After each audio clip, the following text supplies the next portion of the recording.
According to our official timekeeper, it's 7 o'clock. I'll call a regular meeting of the Buckhannon City Council to order. Ask if you would please join me in a moment of silence.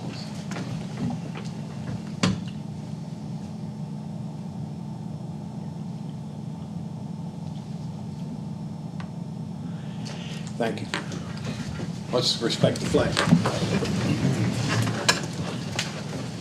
I pledge allegiance to the flag of the United States of America and to the republic for which it stands, one nation under God, indivisible, with liberty and justice for all.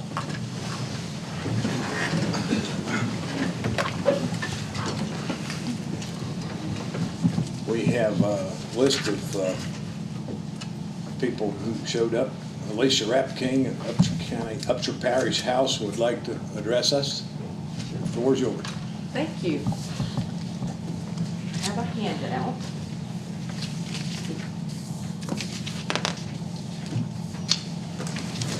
Thank you. Just pass these down. It's okay. They're all the same. Yes, they are. In March, I went before the county commissioners for our annual time with them, just to share some of the things that we had done in the last year, and of course to ask for money. That's an important part of what we do every year. And it occurred to me that maybe it would be important to share the same figures with the City Council, just to let you know some of the things that we at the Parish House and Crosslines Incorporated have done in the past year, and maybe so that you might get a sense of the kind of figures we've been talking about this past year. Because in 2011, we were sort of astounded at the increase of people who came to see us asking for help, needing help, and we were also sort of astounded at what we were able to do. And I think we were able to do a lot of what we do and did in 2011 because we live in a generous place. And I just wanted to call your attention to this. I'm not really here to ask for anything. I just wanted to be with you and meet with you just for a few minutes to highlight some of the things that we did in 2011. So we also have down here comparable figures from the 3 previous years to 2011. So our total assist for not only utility assistance and medical assistance and travel vouchers to out-of-town doctors and food assistance, all of that totaled 8,720 assists in 2011. And if we break that down a little bit more, we'll see that that was a huge increase over 2008, where our total assist that year was just under 5,000. Our food packages, emergency food assistance that we give to families 6 times a year if they come in and ask for it. It's emergency food that feeds their family for 3 days. We gave out 2,635 food assistant packages in 2011, and you can see that that's an increase over 2008 over the last three previous years. I think most of you know that we also operate the clothes closet, and what we do when folks come in is that we give them vouchers to go to the clothes closet to clothe their family. And in 2011, families were eligible to do this whenever they came in for food, so 6 times a year. So these clothing vouchers represent that many families that were clothed or helped to be clothed because of our clothes closet. So that was 1,347 in 2011. We added 334 new families this year, last year in 2011. Utilities payments that we made are emergency payments. When families find themselves coming up a little short, and they need to find a way to help pay for utilities, we're one of the agencies they can go to.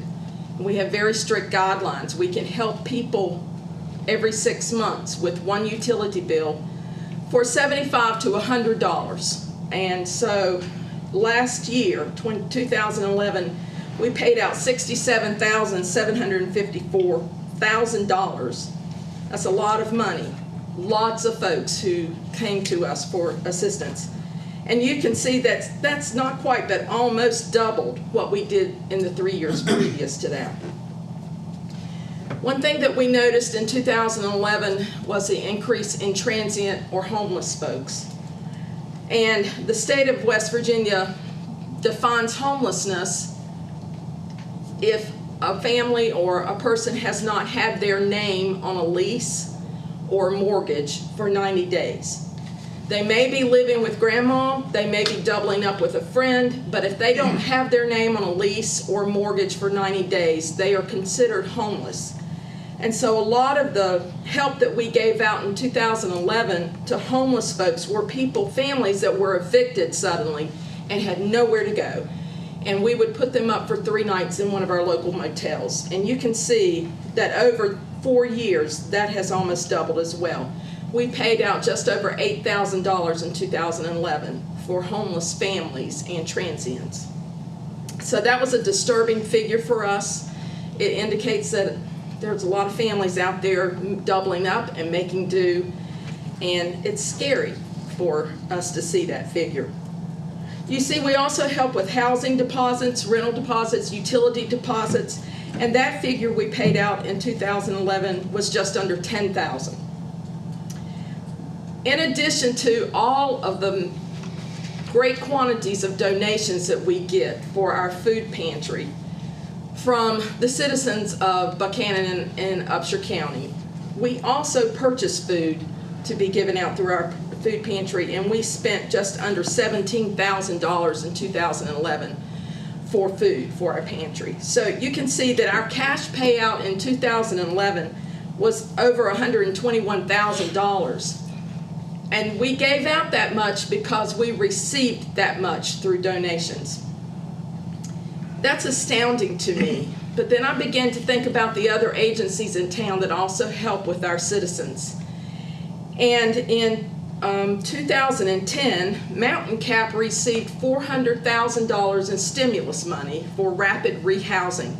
Now they split it between several counties, but because we were able to tap into that in Upshur County, a lot of the people who came to us for deposits for housing who were suddenly evicted, we were able to send to Mountain Cap, and they took care of that. So that's an additional phenomenal amount of money that we didn't put out, but somebody in this county did. And I think, again, that says something about the citizens of our county, the generosity of our county, and the care that we have for our fellow citizens.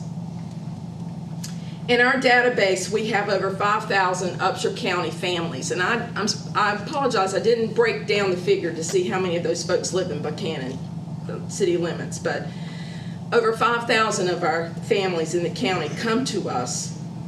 And in 2011, we had 3,987 people walk through our doors, requiring some sort of assistance. Some of them we were able to help, some of them we were able to send some other places like Mountain Cap. Some of them, sadly, we had to turn away. We average 35 people at each of our community meals that we offer on Monday and Friday. We do hot meals at the parish house. And sometime when you don't have anywhere to go for lunch, come on over to the parish house. It's pretty good food. And we average about 35 people on those days.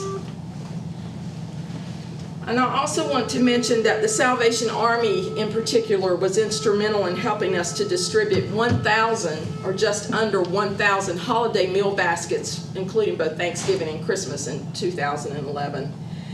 So these are some figures I just want to leave you with, just want to share for your information. Just want to ask you to continue to, just support us in whatever way you can. And just know that we are working on your behalf to help our citizens out. So thank you. Thank you, Alicia. Cross lines and Parish House certainly do. We're very aware of the good work that's done there, and what I really appreciate it. And, I don't know whether anybody else up here has any comments. If you do, it'd be a good time.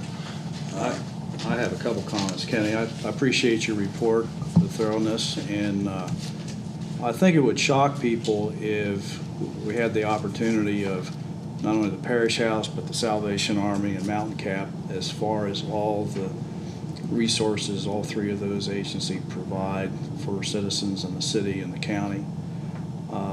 There are also many retail establishments that provide donations for those agencies. I know, for example, Kroger's alone provide lots of bakery products that they need to distribute. And I asked one time one of the managers if they could give an estimate how much it was based on retail value, and they felt that it exceeded over $100,000 annually.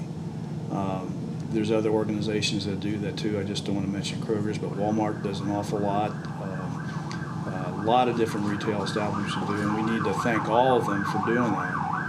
And I heard recently that in the school system, I think my memory's correct, 59% of the students in the school receive some kind of lunch aid, is it? 59% reduced, Okay. free or reduced Yeah. lunches. Yes. And that's just an amazing figure. I mean, one of the issues I think we have as a country is that we need to get people back on employment.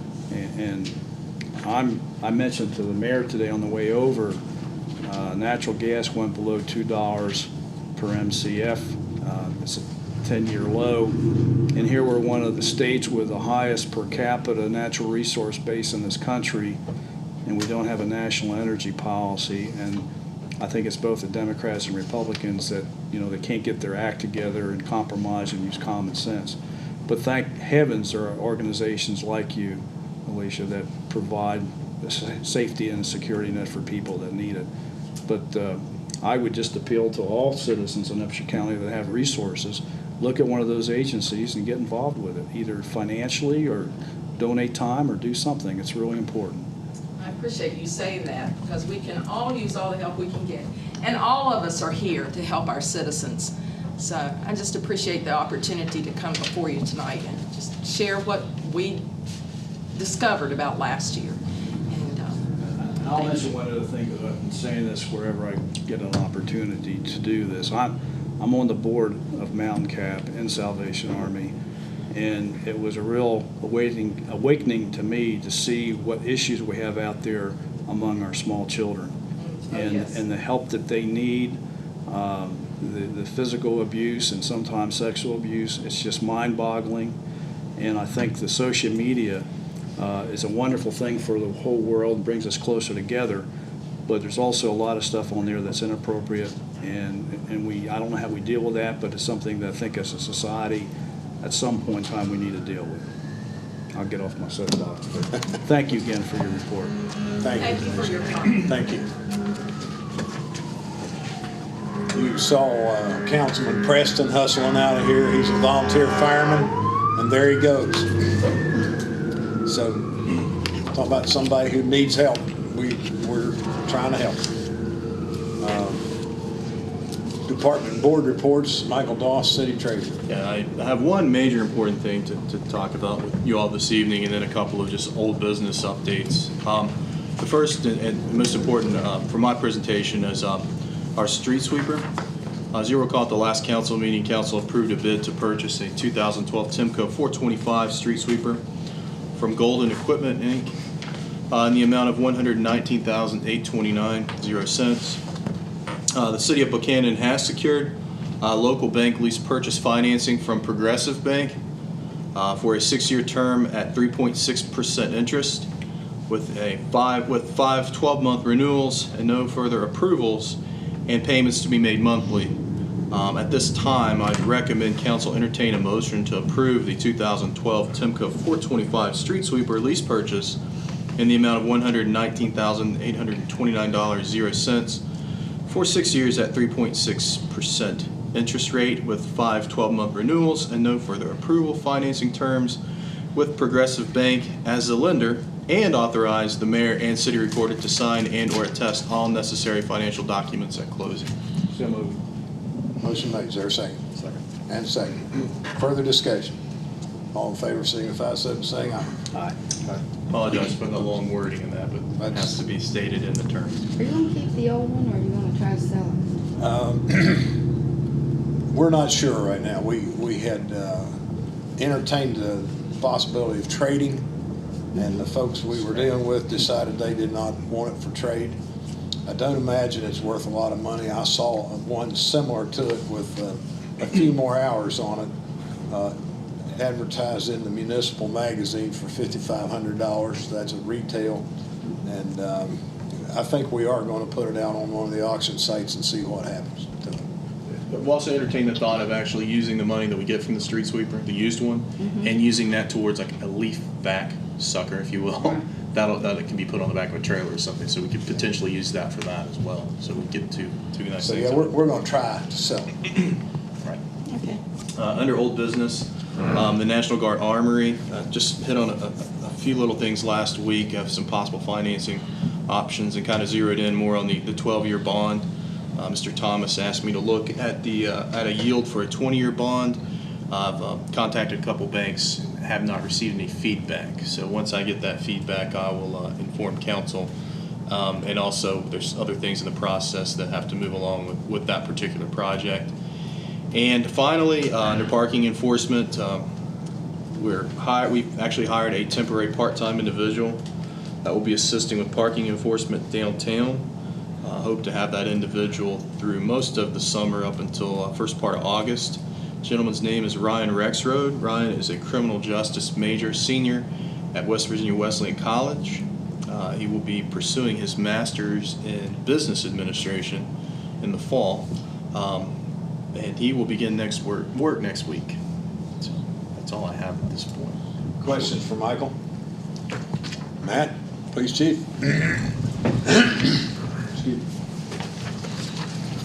Michael Doss just indicated Ryan Rexroad, our new hire. He's a really good boy. He was an intern with us just a couple of semesters ago at the police department. We really enjoyed having him as part of the police department at that time. I just have a couple things to update council on tonight.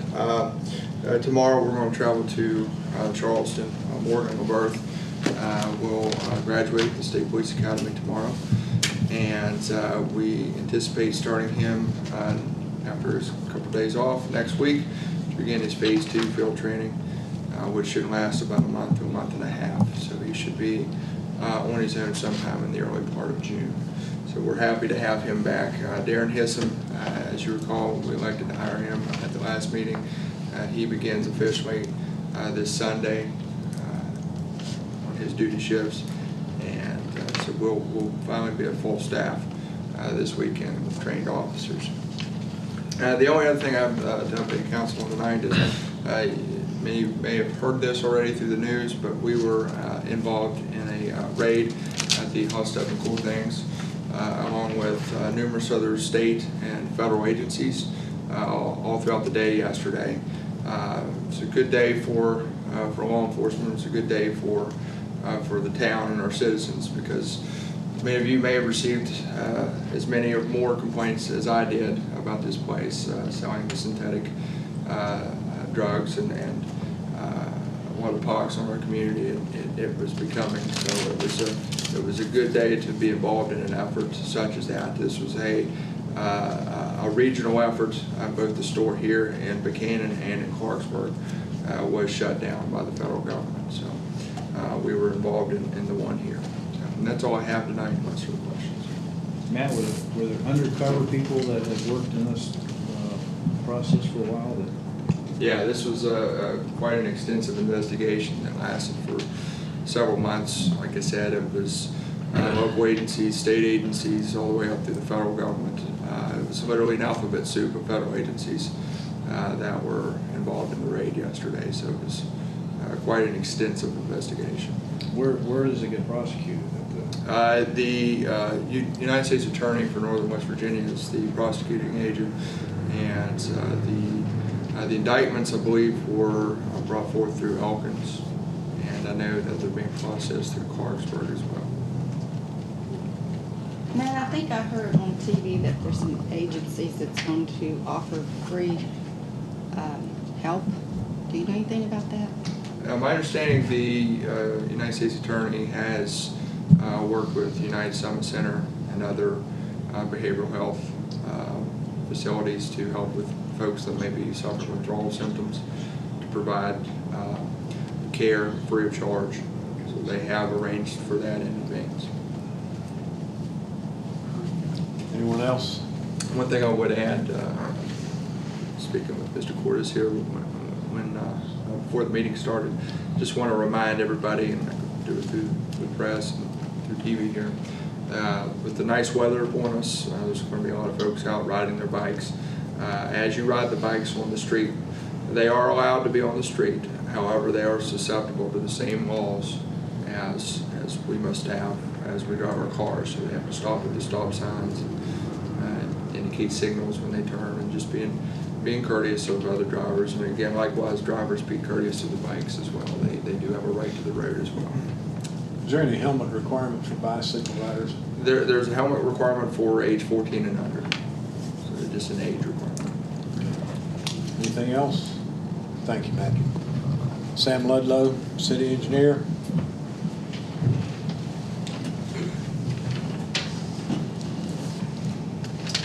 We did have a sanitary board meeting this afternoon.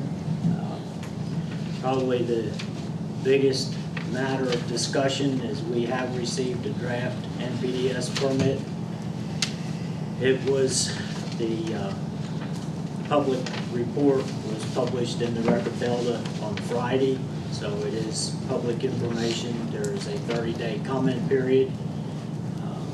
It's a pretty significant document for us. It's the operating permit that regulates our entire operation. They continue to make our operating conditions more severe. Hardly, we prove that we can do things, and then they say that, well, now you have to do things, and do better than we have to, and then they make it so that you have to do them. I think one of the biggest issues relative to our operating permit is the very low flow conditions that do occur in the Buckhannon River. And they make comparisons of our sewage discharge from the treatment plant to the very low flow conditions in the river. So there's no, if you were working in Parkersburg and discharging into the Ohio River, their requirements are not nearly as severe as our requirements. We've only had the document since the first of the week and have been reviewing it. I'm sure that we will have some questions and comments during this 30-day comment period. Probably will try to meet with DEP.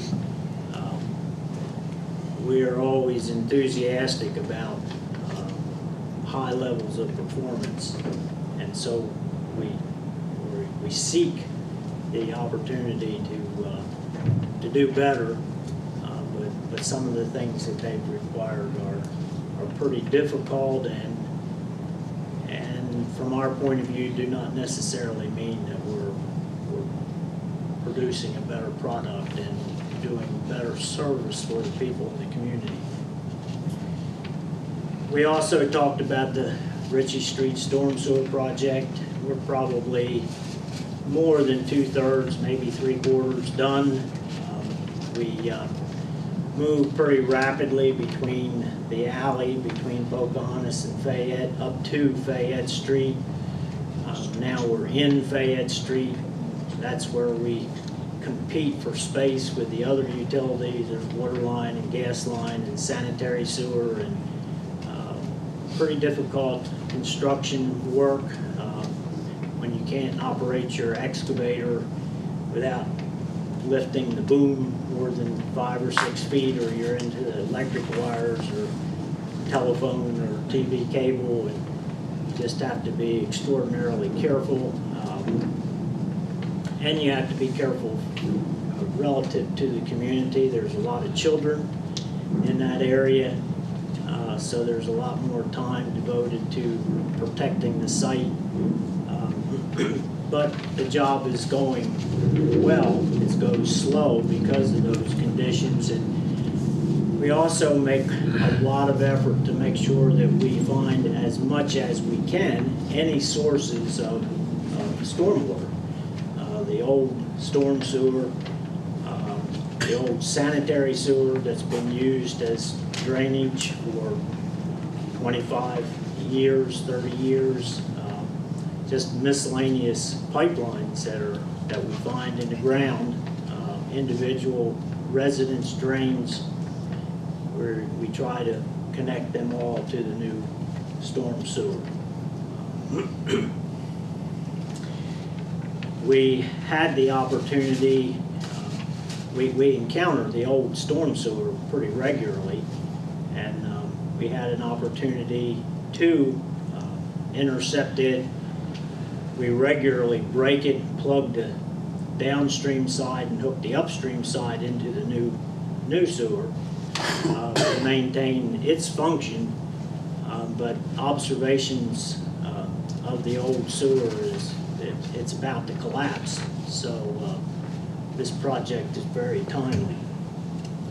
Also noted that we have a couple fellas that will be taking a CDL test in the next few weeks. We did, I think I reported on this at the last meeting, we'd had a lab inspection and it had gone well. And we got the report back, and Phil Jenkins had got a score of 96.3 out of 100, requires 80, so he far exceeded what he needed to do. Talked about some of the operating activities at the plant. We've done a lot of either preventive or upgrade, repair, maintenance on several pieces of equipment, some to prevent damage and keep equipment in service, and some to repair damage that did occur. We have, in addition to the CDL licenses, we have 4 people who are undertaking certification classes and testing over the next several months, and we're devoting considerable time to doing some class work at the sewer plant for in-house training before they actually go to the schools. And you may have noticed we did advertise for a new employee for the line crew. That application period basically ended a couple weeks ago, and we've been in the process of evaluating applications, and we'll try to start doing interviews next week. We got 12 applications. We'll probably interview 5 or 6 people. And that was all. Question for Sam? Thank you, Sam. All your applications from outside the city, or any employees want to go over? No internal. No internal.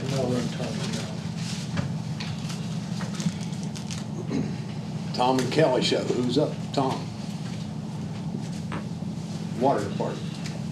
From the Water Department, some updates we'd like to bring to you. Speaking of employee hires, as you know, I've reported in the past, the plant has been short licensed operators. We still have been unsuccessful in attracting an operator here from a different area. We still have interest in that. So as an alternate plan, we chose to hire within our own ranks to bring someone in and train. This would be a time-consuming event, typically 6 to 8 years to get a person up to the certification level that's required at our facility. So I guess I'm to blame of some of the shortages that's created. I took a man from Kelly, he transferred over to my side. He began April 1st, training as an operator, and Kelly's vacancy he filled recently with a transfer from City Hall. So that explains some of the shortages that's happened recently, but we're all excited with our new men. They're excited, so we think it's going to work out well. On the plant side, as you know, we had a filter project, some foundational problems with the filter wall, the footer and all that. We had a major crack in one wall. We put that out to bid in early January. They worked on that during the month of February. In March, we were able to statically test that structure.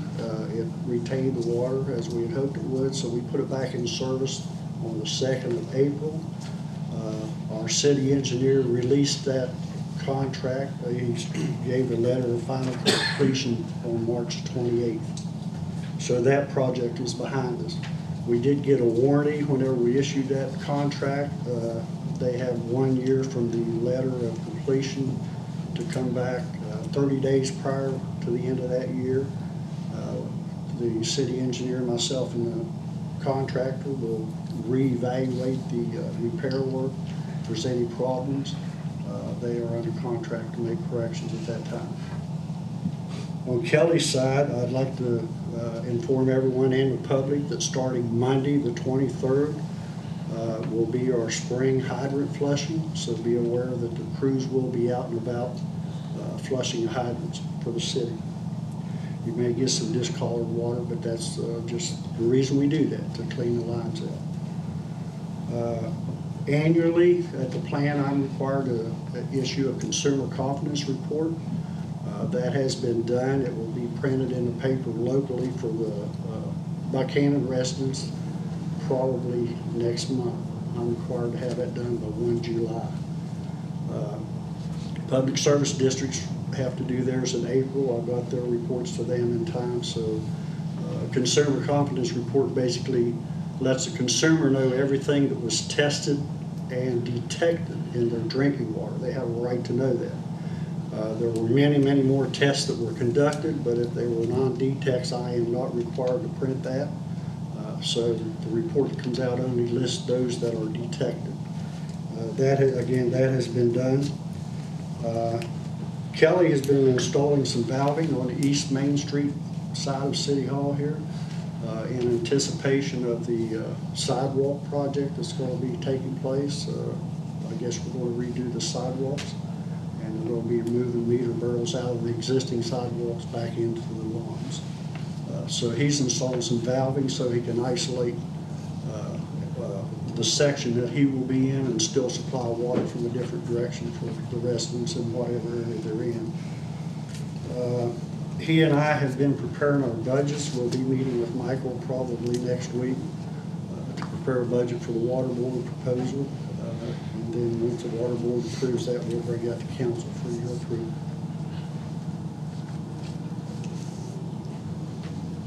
And that is all I have to report. Question for Tom. Do you have a total of what that project cost at the water plant? The filter? Yeah. Off the top of your head. Exactly, no, it's probably in the low $60,000 range. What's that? Upper 50s, okay. Just an idea. But we're going to have to do the other, right? We have projected about 2 years, 2014 budget, I believe. We're going to try to do At least we have an it. idea what it's going to cost to do it. We do, yes, we do. Whereas we didn't, other than taking the bids before, right? Correct, yeah. Yeah, this was the first time this has ever been done. It was originally constructed in the 60s, and these filters have never been in the detail that we went in this time. They've never been done in this manner before, so it was a learning process for everybody. We made some mistakes, admittedly, but we learned from them. It'll be smoother next time. We'll do the next one, and nobody in this room will worry about it except maybe her. We had talked about doing this work in-house, but this pressure foaming, the machine to inject the foam was $30,000 or something like that, just to buy a machine. And we asked if it was rentable, and the guy said, "Good luck, you can't rent mine." And then the training was like $9,000. Right. So it's something, this is a specialty that we really, and then we wouldn't have any warranty, so it's the way to go, for sure. Yeah. Deborah's not here, Dave can call it. Thank you, Mayor. I'm back to my map again this evening. Last Wednesday, 8 days ago, as you will recall, we've been trying to free up some non-revenue generating property, specifically the 1.52 acres of land below Beach Street. And just so you will follow this report that I'm about to quickly read to you, this pink piece is parcel A, yellow is parcel B, blue is parcel C, this purple is parcel D, and the green is parcel E. So indulge me while I quickly go through this report to tell you what happened last Wednesday. City of Buckhannon, West Virginia preliminary report of sale of municipal real estate during public auction of April 11, 2012. On Wednesday, April 11, 2012, commencing at 3 p.m. in council chambers at Buckhannon City Hall, located at 70 East Main Street in Buckhannon, West Virginia, David McCauley, city attorney and duly authorized agent for the city of Buckhannon, offered for sale during a public auction the city's 1.52 acres of land situated fronting on Beach Street in the city of Buckhannon. Mr. McCauley was assisted by Assistant City Attorney H. Matthew Himes II. The city attorney conducted the public auction pursuant to City Council Resolution 2012-03, which had been duly adopted and enacted by the City Council during the March 1, 2012 City Council meeting. Several city officials attended the auction, including Mayor Kenneth Davidson, City Recorder Richard Clemens, City Treasurer Administrator Michael Doss, City Engineer Jay Holland, and Assistant City Recorder Treasurer Amberly Jenkins.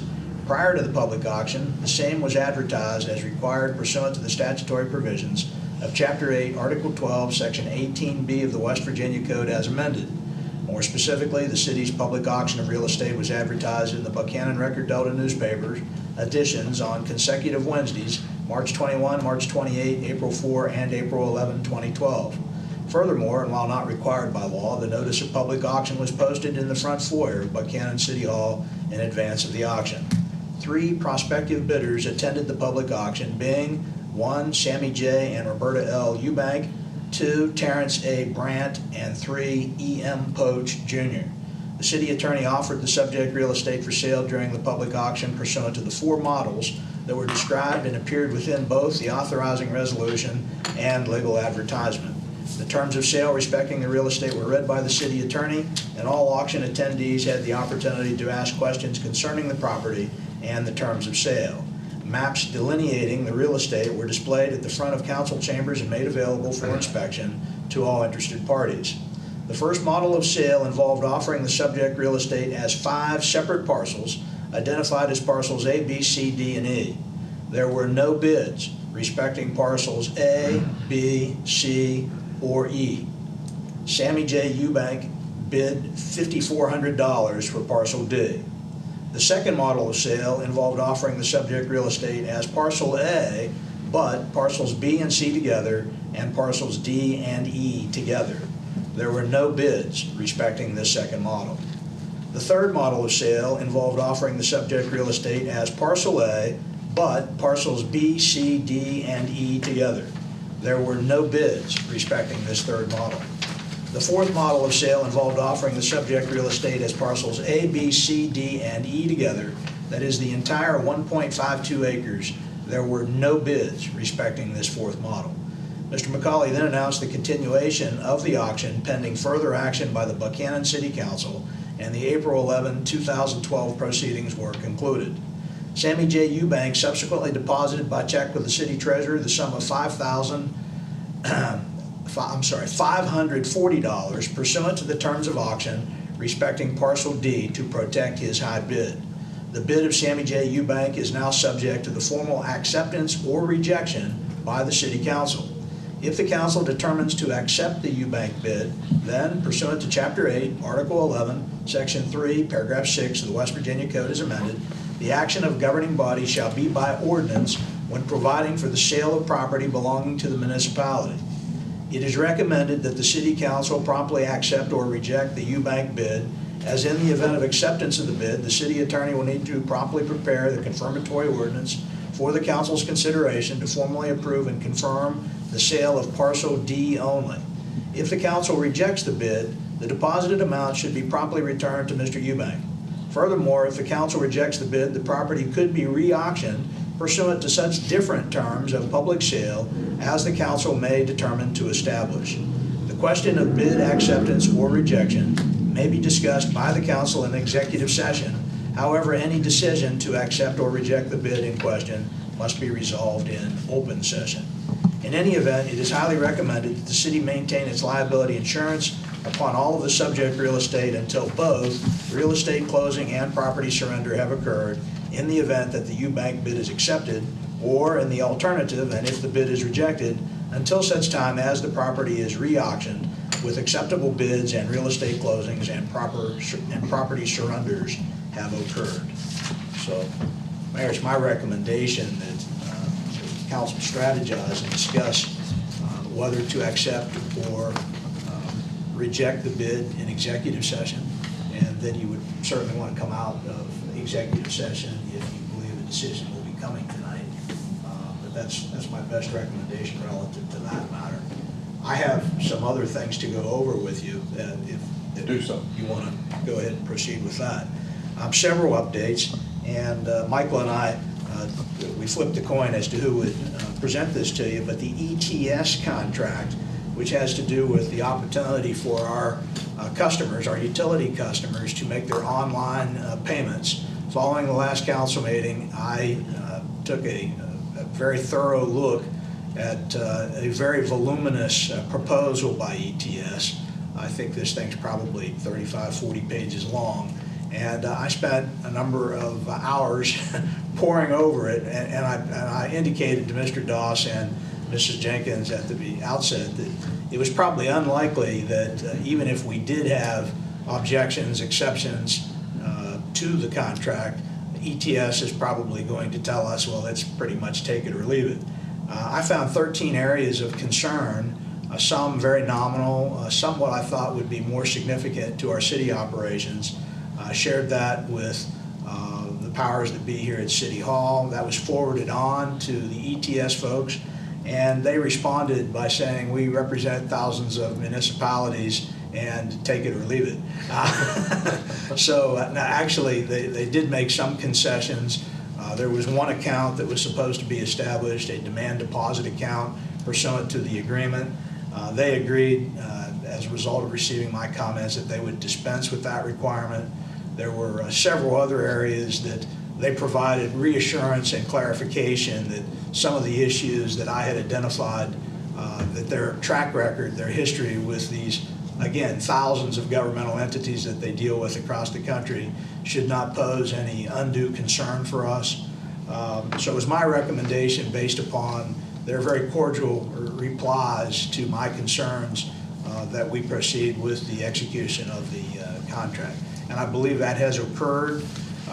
We have not received back yet a fully executed contract from ETS, but very soon, and I think I heard Amby Jenkins say earlier this evening that they're already planning on training the first week of May, or at the end of the first week of May, and our staff will be ready, well-versed to begin accepting online payments.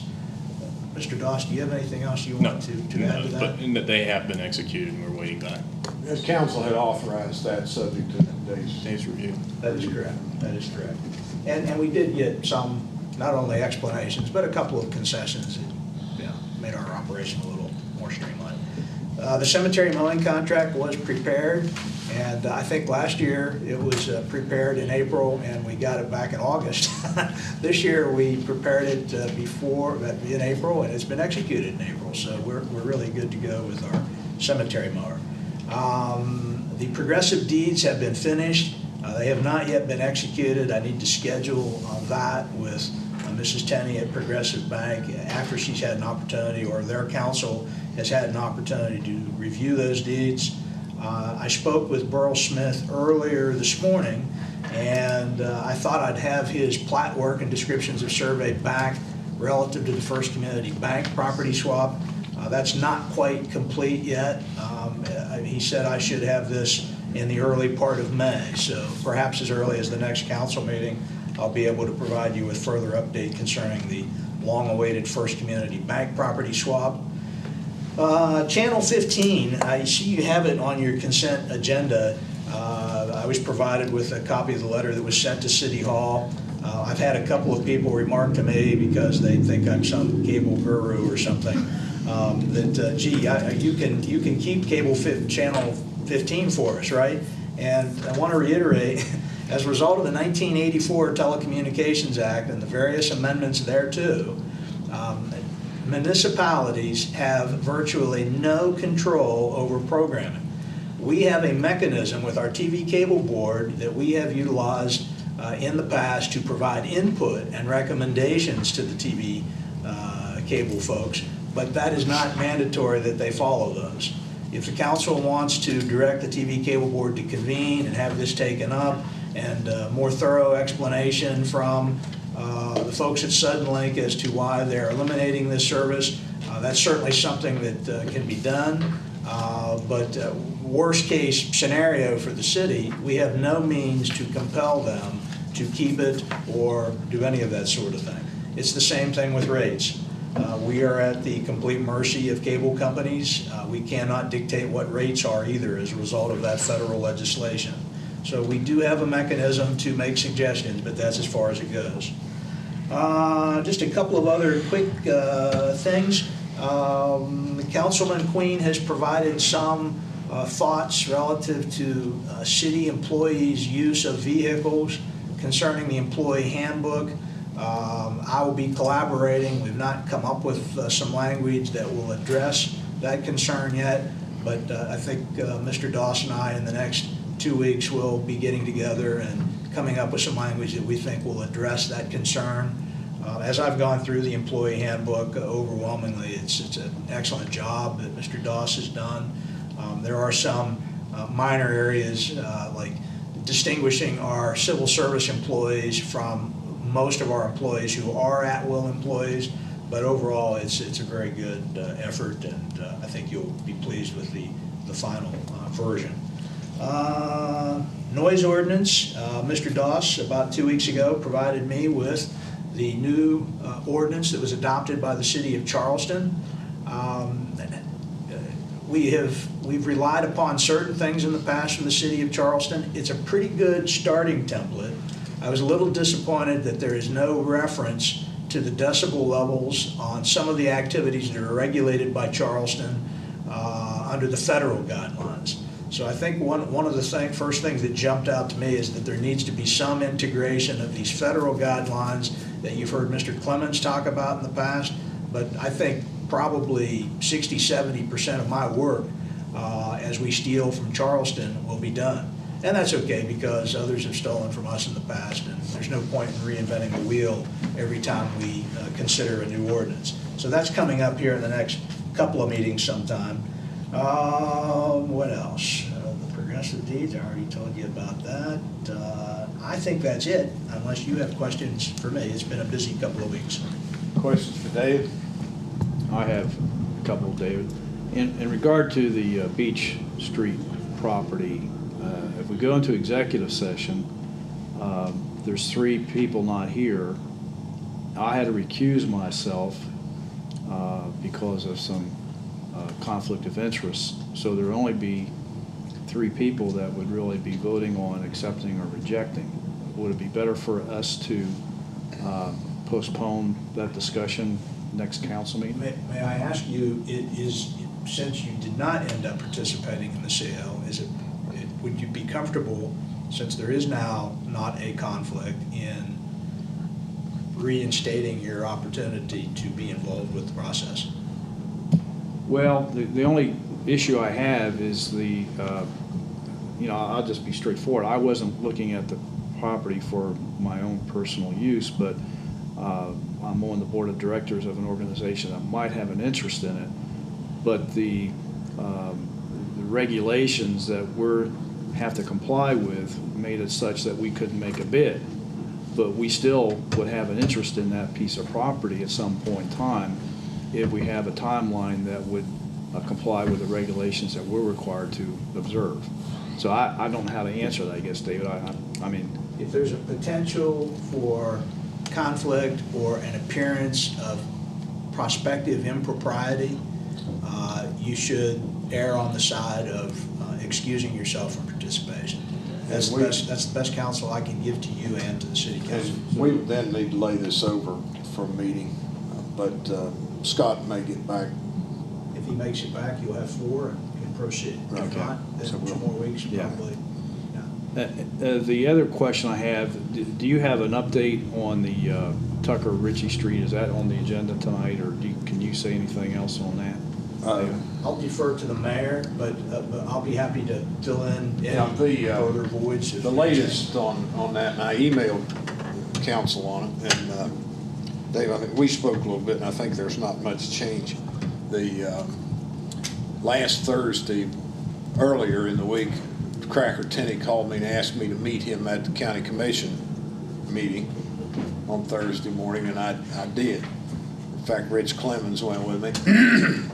And Cracker had asked the county commission for permission to address them, and he laid his side of the story on the table there.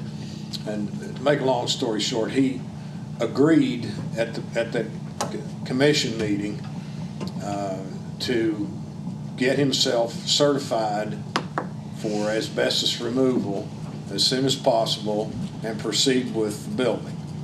And so I do believe that is the best scenario still that we could come up with, is for Cracker, who owns the building, to take care of it.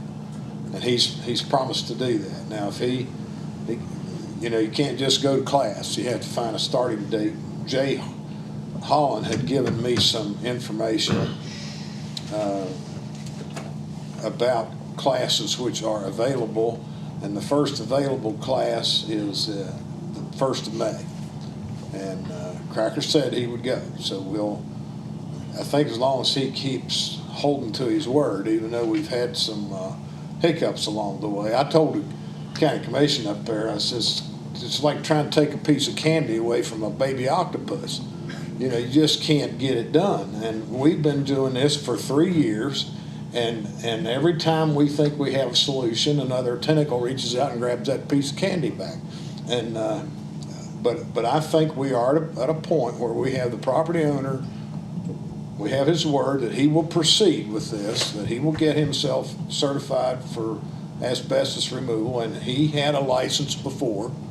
He was an inspector and an abater, and he's going back to school. He and his foreman are going back to school and getting themselves licensed again.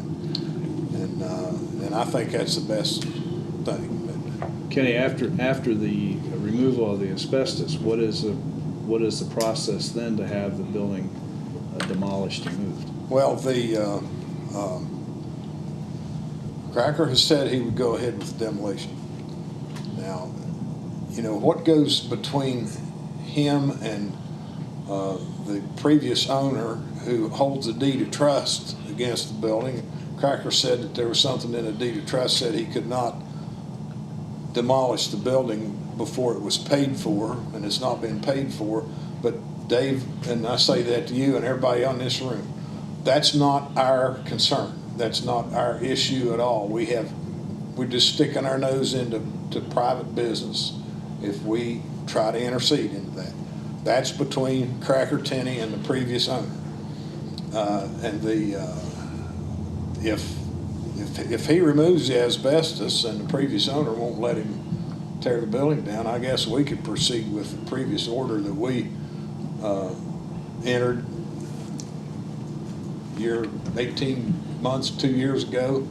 We said if you don't do it, we'll do it ourselves and lien the property.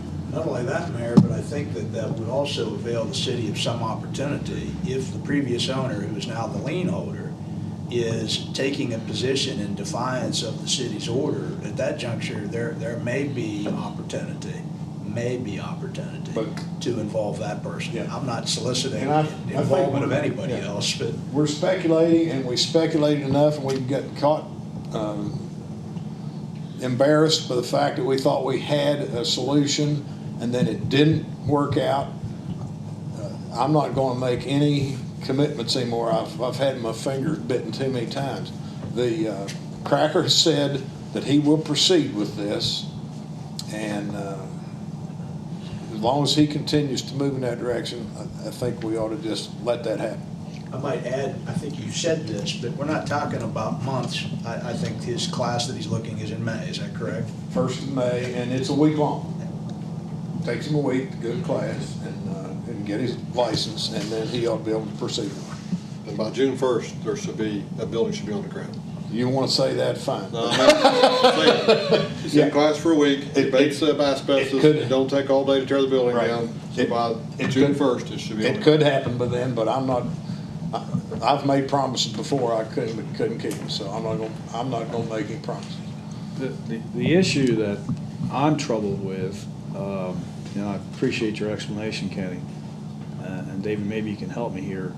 I think there's a fine line in regard to the city being intrusive to landowners or property owners, and also being responsible to other property owners that may be very close to a piece of property that is really deteriorating the value of their property, plus may cause a nuisance or endangerment to children and so forth. And I really think that this whole process, as you said, Kenny, has been such a long process. We need to do something differently for the future so that we're seen as more responsible, I think, as elected officials protecting all the citizens in the city. And I don't want to be a Gestapo saying you got to do this and do that, but at the same time, we have an obligation to our other citizens that may have a situation that's very unwarranted where they're living. Does I'm stating the case in the right way, David, or not? Well, let me just say a couple of things. First off, you can't put someone in jail for not being able to pay a bill. And that's basically what this situation boils down to. Mr. Tenney I'm not, lots of folks have financial limitations. We all have some financial limitations. And this amount that's been bandied about, anywhere from $15,000 to previously $21,000, he was not able to undertake that. And there are some issues about our opportunity to cite someone of a criminal nature when this onerous association of cost to fix the activity that is constituting the problem under our ordinance arises. So there is a legal issue there that I am not 100% comfortable in proceeding with, okay? I think we have an ordinance that we can proceed with, but is it something that I'm relatively sure that we're going to proceed on if the matter were to be litigated? That's issue number one. The second issue, and I think we could solicit our friend Bill Hamilton and some of the others that we know are at the state legislature, I think it would be very helpful for the state of West Virginia to revisit that section of the code that allows us as a municipality to raise structures as this and to elevate our lien status above everything except maybe the West Virginia real estate taxes. As it stands right now, we can take a lien on the property, but it would be subordinate. It would be inferior to this deed of trust that is enjoyed by the previous property owner. So when the mayor references the octopus, I like that analogy because those 2 points that I just made are a couple of those tentacles. I don't think that every situation is nearly this complex, Mr. Thomas. And I think the message is being received. I think Mr. Clemens would tell you that there has been some positive reaction by other properties that he's had issues with of late that have started cleanup efforts because it appears to them that the city is taking this seriously. But in this instance, there are some intricacies, some extra complex matters that have really just muddied the water and made it difficult for us to get things done as quickly as what we'd all like to see them done.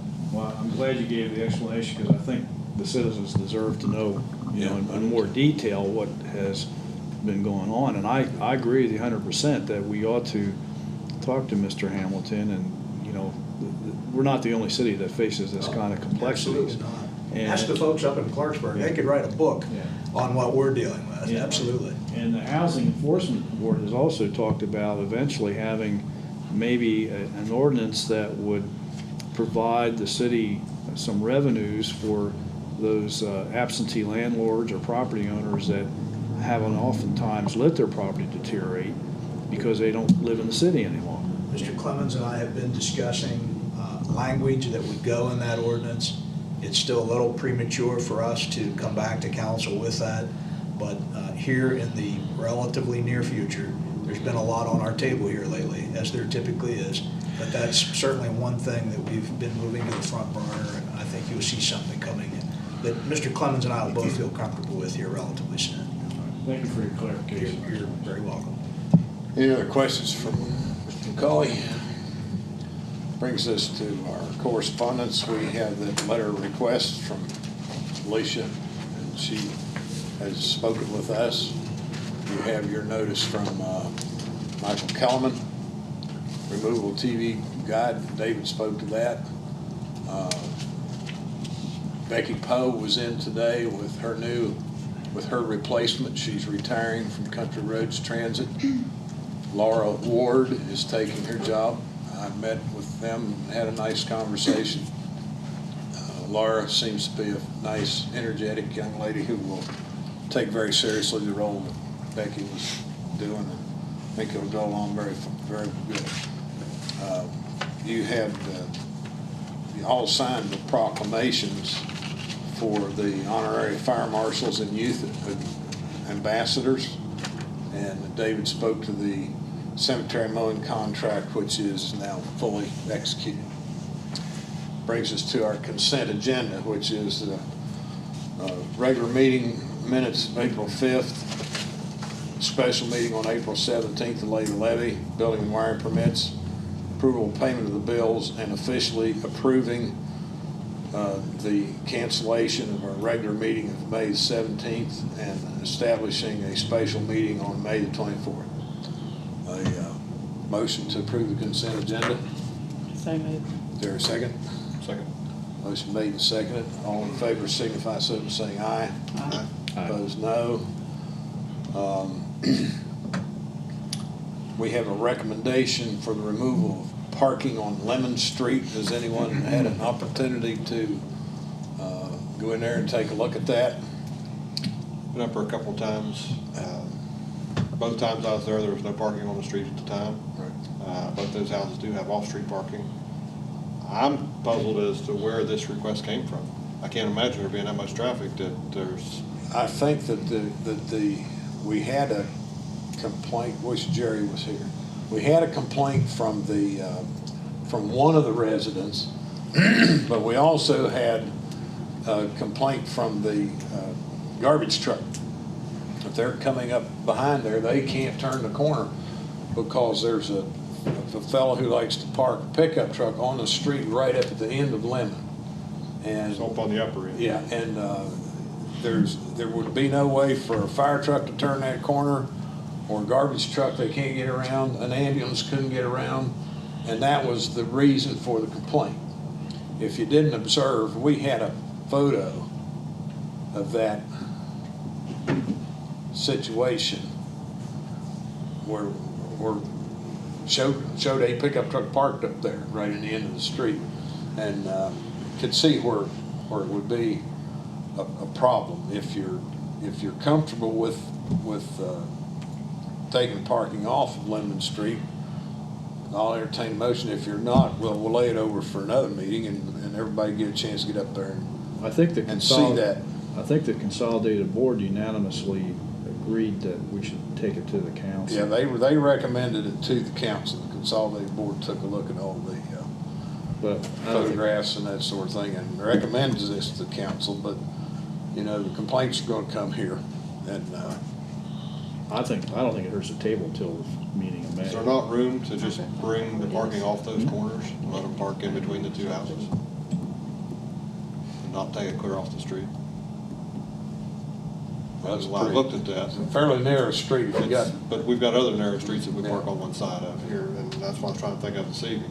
But I suspected that was probably the question, because as I drove up from Rigger up to Leonard, yeah. There was a car coming the other way, and I had to stop while they swung in the corner. So I suspected that's probably what it was. pretty tight right there. But I think that there's room to park between the two houses and back towards Rigger, maybe a space or two, if we got them off the corner. So we'd probably be all right. I hate to take it clear off the corner, or clear off the street, because if those folks have company or something there, then there's not gonna be places to park. They're about to go down and park on Rigger or up into people's yards.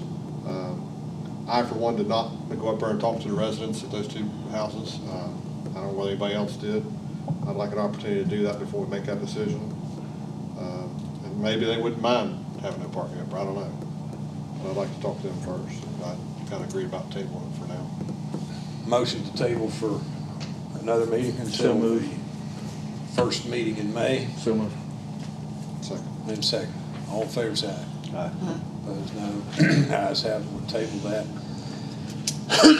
Comments and announcements. Michael, you have anything further? No. Dave?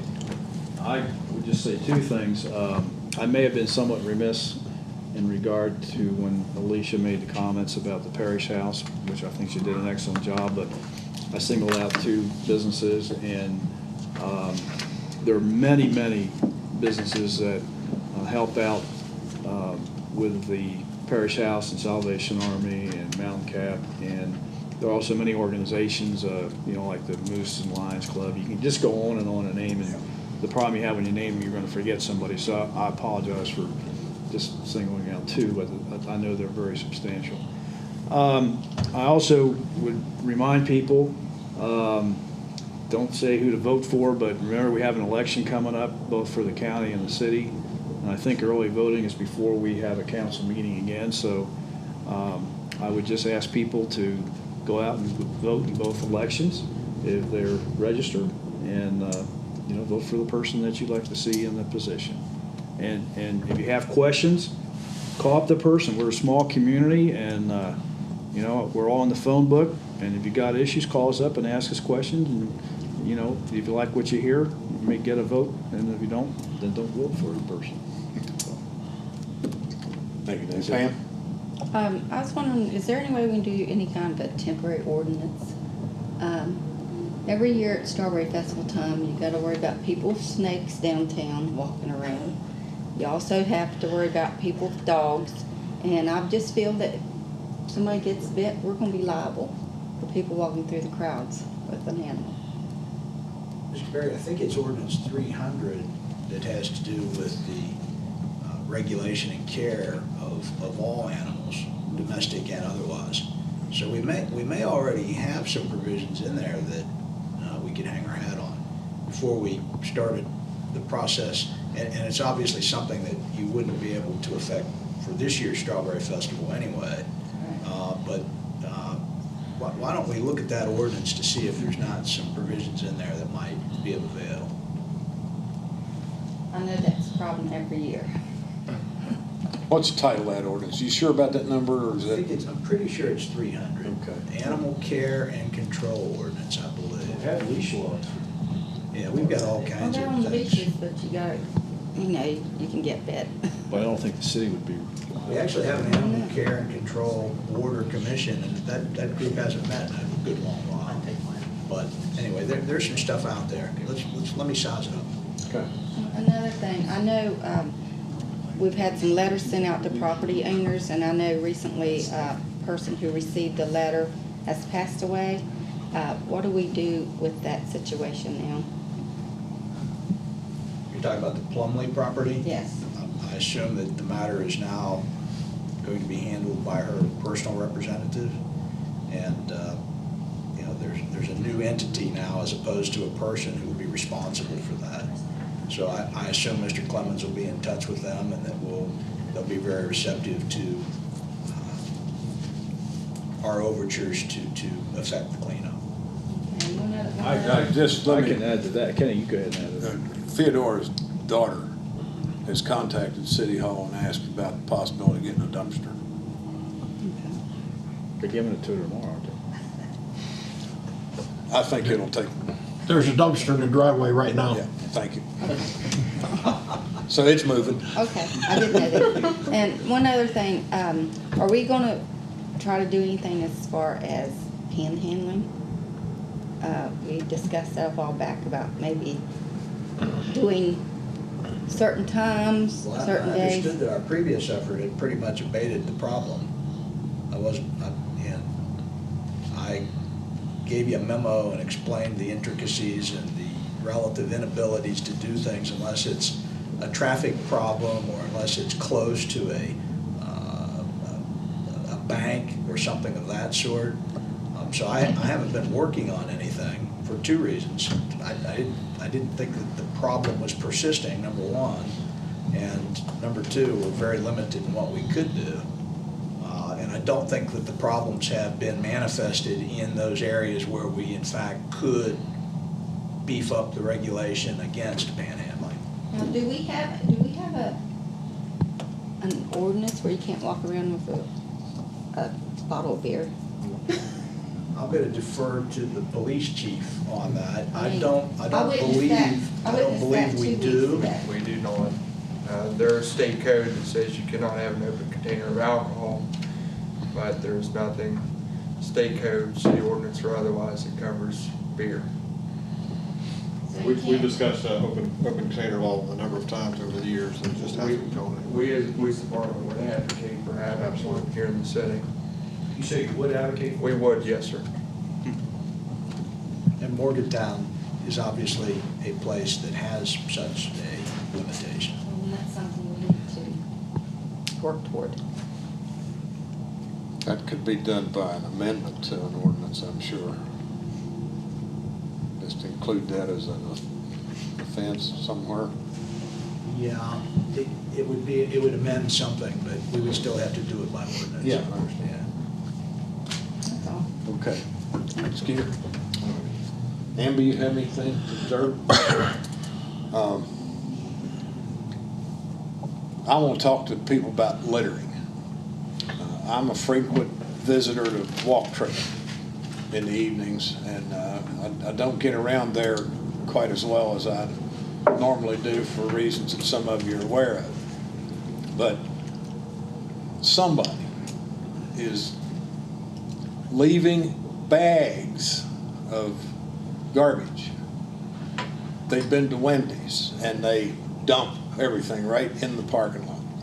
I've picked them up on 5 or 6 occasions. But I would encourage people who visit and use our parks, and you see that kind of thing, get a license plate number and be a good citizen and make a complaint. Because I believe I can get our city judge to ban those people from using our parks. If they have no more respect for their fellow citizens than to do stuff like that, then I think we could take that privilege away from them for a period of time. So I encourage you to be involved and help us clean up the littering. It's easy enough to take a license plate number and contact the police. I think we could do something about that. And you can tell that grinds on me a little bit, because most people really appreciate and are very respectful, but sometimes people are not, and they don't deserve the privileges. That's all I have. Mayor, I have a question. Where's the pavilion from Jawbone Park? The folks who helped the Egyptians move the pyramid came in here last evening and just levitated it, and it's sitting over at City Park. Thank you. Yeah, okay. And to be more serious about it, street crew did just a magnificent job of moving that thing out, trucking it up and down and around and down on the park. And it's sitting at its location at City Park. There's still some work to do, and leveling it up and getting a concrete slab and some stuff like that. But I'm amazed by what our employees are capable of doing. I'm just amazed. Thank you for reminding me, Dennis. How was Great that job. decision made that got moved? Some folks are asking. I don't remember ever Well, discussing it here. Skeeter, we had, I had somebody mention that to me earlier today, and I got to thinking about it. And I believe the city council did in fact approve that, because we approved the plan for Jawbone Park. We had it displayed here with the new landscaping and all that stuff, the way it was going to be done.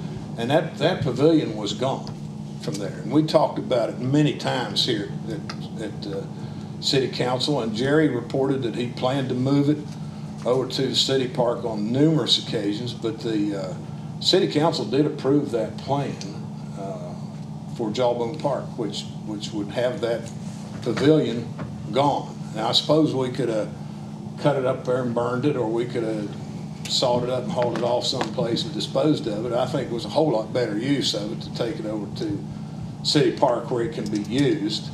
And the way it's located, the park committee has met and talked about this, and we put it where we put it because we have the idea, the committee, about locating a new playground in the central area there that can be plainly viewed from all three of the pavilions that'll be in the park, and so people who are there can see what their kids are doing.